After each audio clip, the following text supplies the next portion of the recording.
India today सी voter के opinion poll का अनुमान, महाराष्ट्र में कांग्रेस को लग सकता है जोर का झटका।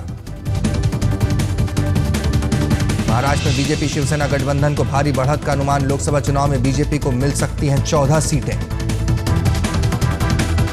शिवसेना को भी महाराष्ट्र में मिल सकती हैं 14 सीट। राज ठाकरे के एमएनएस को भी 2 सीटें मिलने का अनुमान।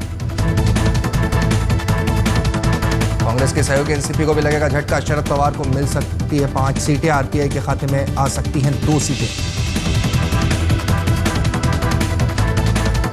मुंबई के सोमिया मैदान में शिवसेना की रैली, उद्धव ठाकरे का चुनावी बिगुल, कांग्रेस मनमोहन पर किए हमले।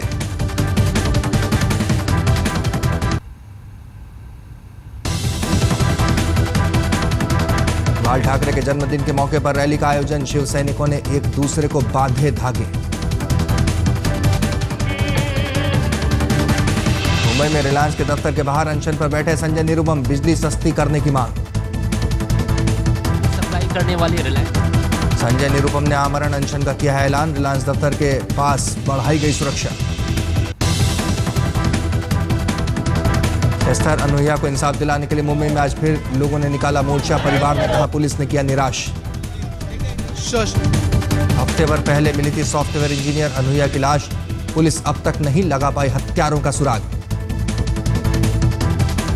मुंबई की ट्रैफिक से जल्द लोगों को मिलेगी निजात, शुरू होने वाली है मोनोरेल, चल रहा है आखिरी ट्रायल। सेंसेक्स 35.99 अंक की बढ़त के साथ 21,373.66 अंक की नई ऊंचाई पर और निफ्टी 6,345.65 अंक पर बंद हुआ। मुंबई में शूटिंग के दौरान शाहरुख को लगी चोट, नानावटी अस्पताल में इलाज के बाद छुट्टी।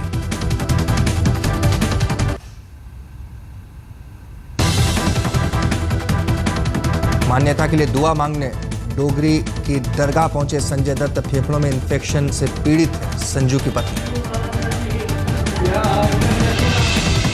संजय दत्त ने सिद्धिविनायक के दर पर भी टेका मत्था, मान्यता की सलामती के लिए की पूजा अर्चना। मान्यता के इलाज के लिए संजय दत्त की बढ़ाई गई 1 महीने की और पैरोल, पुणे के यरवदा जेल में सजा काट रहे हैं संजू बाबा। आर्म्स एक्ट के तहत संजय दत्त को ठहराया गया था दोषी, 1993 के मुंबई धमाकों से जुड़ा था मामला। अपनी पत्नी से अलगाव को लेकर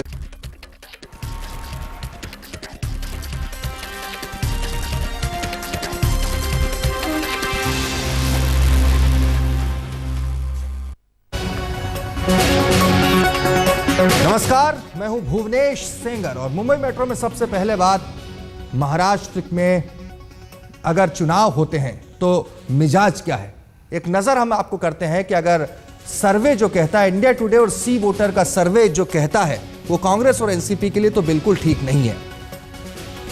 शिवसेना की अगर हम बात करें तो बढ़त नजर आती है, 14 सीटें मिलने की उम्मीद है।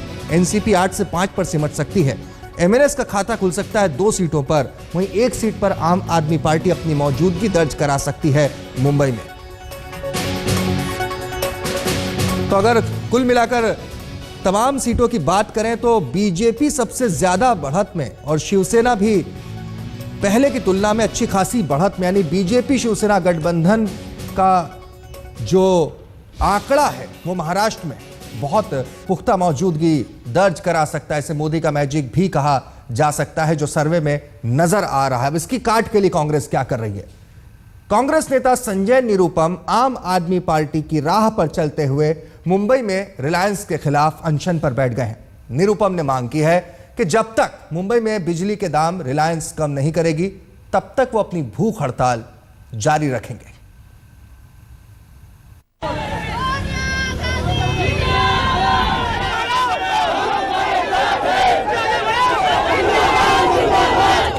चुनाव नजदीक हो तो नेताओं को क्या क्या नहीं करना पड़ता। कांग्रेसी सांसद संजय निरुपम ने मुंबई में बिजली की दरें घटाने की मांग को लेकर अनिश्चितकालीन अनशन शुरू कर दिया है। यह अनशन कांदिवली में रिलायंस एनर्जी के दफ्तर के बाहर चल रहा है। जो भी सारी जो नाजायज उनकी बातें हैं उसको जायज ठहराने के लिए फर्जी सारे तर्क दे रहे हैं। उन तर्कों को मैं खरीदने वाला नहीं हूँ, पर लेने वाला नहीं हूँ। मैंने उन्हें कहा कि सारे तर्क अपने पास रखिए। Regulatory asset charge, fix charge, billing charge, ये बकवास है। यूजलेस है, अनजस्टिफाइड है। उसको जब तक वापस नहीं लेंगे तब तक हमारा आंदोलन जारी रहेगा। लेकिन संजय निरुपम का यह अनशन अन्ना और केजरीवाल के अनशन से जरा हटकर था। मौका देखते ही निरुपम के समर्थक सड़क पर उतर आए और रास्ते को जाम कर दिया। जिस तरह के हालात है वो काफी गंभीर होते जा रहे हैं, लोगों को काफी दिक्कत का सामना करना पड़ रहा है। आज मुंबई में वर्किंग डे है, एसवी रोड है ये मुंबई का, और यहाँ पर काफी जो भीड़ है वो मौजूद रहती है। लेकिन आप देख सकते हैं पुलिस और कार्यकर्ताओं में इस वक्त झड़प चल रही है। पुलिस लगातार कार्यकर्ताओं को हटाने की कोशिश कर रही है, लेकिन कार्यकर्ता हटने को तैयार नहीं है। मामले को गंभीर होता देख पुलिस ने कुछ समर्थकों को हिरासत में भी लिया। हाल ही में सरकार ने मुंबई को छोड़कर पूरे महाराष्ट्र में बिजली दर में 20% की कटौती की है। राज्य सरकार के इस फैसले से सरकारी कोष पर 7,200 करोड़ रुपए का अतिरिक्त भार पड़ेगा। निरुपम का कहना है कि सरकारी खजाने पर पड़ी मार आखिरकार जनता के सिर पर ही आकर पड़ती है, इसलिए सीधे बिजली कंपनियों को दाम कम करने चाहिए। जबकि रिलायंस का कहना है कि बिजली की दरों में कमी करवानी है तो सरकार को सब्सिडी बढ़ानी चाहिए। कांग्रेस की सहयोगी एनसीपी भी निरुपम के अनशन को नाटक बता रही है। महाराष्ट्र के उपभोक्ताओं का बिजली का बिल 20% कम कर दिया गया। मुंबई के बारे में अगले हफ्ते में निर्णय होना है। रिलायंस के दरवाजे पर बैठना ये जगह गलत है। अब इतनी देर से इस आंदोलन में कूदना ये भी समय गलत है। जिस तरह से बिजली के मुद्दे को उठाकर आम आदमी पार्टी ने दिल्ली में सरकार बनाई थी, कहीं न कहीं आने वाले लोकसभा इलेक्शन को देखते हुए संजय निरुपम ने एक चुनावी पैतरा अपनाया हुआ है। लेकिन आगे आने वाले दिनों में संजय निरुपम के इस अनशन का क्या असर देखने को मिलेगा, इस पर सबकी निगाहें टिकी हुई है। कैमरामैन कुणाल के साथ मुनीश पांडे, मुंबई, आज तक। बॉलीवुड अभिनेता शाहरुख खान आज मुंबई में फिल्म की शूटिंग के दौरान मामूली रूप से जख्मी हो गए। हैप्पी न्यू ईयर की शूटिंग के दौरान शाहरुख को चोट लगी, जिसके बाद उन्हें मुंबई के नानावटी अस्पताल ले जाया गया। शाहरुख के ऑफिस की ओर से जारी किए गए एक बयान में कहा गया है कि शूटिंग के दौरान मामूली दुर्घटना हुई, जिससे शाहरुख खान को थोड़ी सी चोट आई है। फिलहाल वो अभी पूरी तरह से ठीक हैं और काम पर लौट गए। शाहरुख आजकल अपनी आने वाली फिल्म हैप्पी न्यू ईयर की शूटिंग में व्यस्त है। शिवसेना ने आज मुंबई में एक बड़ी रैली में चुनावी बिगुल बजा दिया। रैली में जमा हुई भारी भीड़ के जरिए शिवसेना ने अपना शक्ति प्रदर्शन भी किया। अचरज की बात यह रही कि रैली में कहीं भी नरेंद्र मोदी का जिक्र नहीं आया।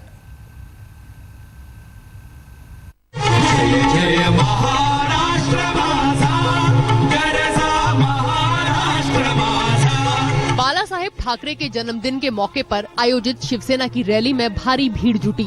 सोमैया मैदान पर रखी गई ये रैली पूरी तरह चुनावी रंग में सरोबार थी। शिवसेना ने बाला साहेब के जन्मदिन को प्रतिज्ञा दिवस के तौर पर मनाया और शिवसैनिकों ने एक दूसरे की कलाई पर इस मिशन के साथ धागे बांधे कि शिवसेना को सत्ता में पहुंचाना है। सबको हैरानी तब हुई जब शिवसेना को ताज तक पहुंचाने की ये प्रतिज्ञा बाला साहेब के एक रिकॉर्डेड मैसेज के जरिए दिलवाई गई। शिवसैनिकांची शपथ आहे, मी म्हणेन त्याप्रमाणे आपण म्हणायचं आहे, मी। इसके बाद शिवसेना अध्यक्ष उद्धव ठाकरे ने रैली में कांग्रेस और प्रधानमंत्री मनमोहन सिंह पर जमकर निशाना साधा। मला नाही वाटत आपल्या देशाला आता जे पंतप्रधान आहेत मनमोहन सिंग यांच्या एवढा दुबळा पंतप्रधान यापूर्वी कधी लाभला असेल। अतिशय दुबळा,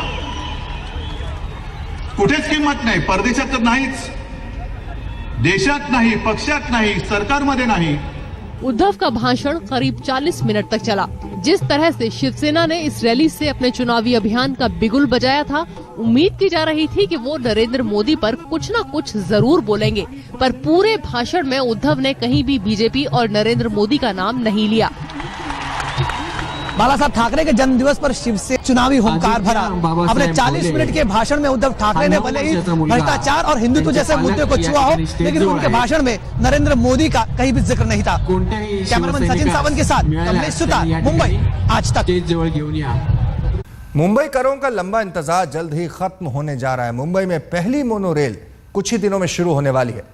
आज चल रहे ट्रायल रन में हमारी संवाददाता अमृता शेडगे ने भी मोनो रेल में सफर किया।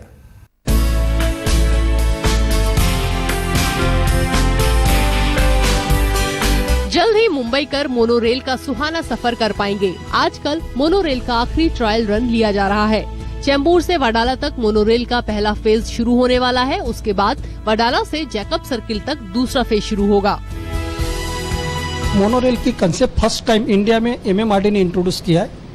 ये कंसेप्ट के मुताबिक 20 किलोमीटर की मोनोरेल हम लोग कंस्ट्रक्ट कर रहे हैं। उसमें से जो पहला फेज जो नियर अबाउट 9 किलोमीटर का है, जो कि वडाला टू चेंबूर है, उसका कंस्ट्रक्शन कंप्लीट हो चुका है। उसके लिए जो भी टेस्ट जो था वो टेस्ट भी पूरी कंडक्ट हो चुके हैं। MMRDA मुंबई के लोगों को एक न्यू ईयर का नया तोहफा देने वाली है और वो है ये ब्रांड न्यू मोनोरेल, जो इंडिया की पहली मोनोरेल है। और अभी हम इसका पहला जो लुक है मोनोरेल अंदर से कैसी होगी वो देख सकते हैं। हम देख सकते हैं कि यहाँ पे सीट्स है जो पिंक कलर में डेकोरेट किए गए हैं। ये विंडोज है जिससे बाहर के पूरा मुंबई का जो इलाका है वो दिख रहा है।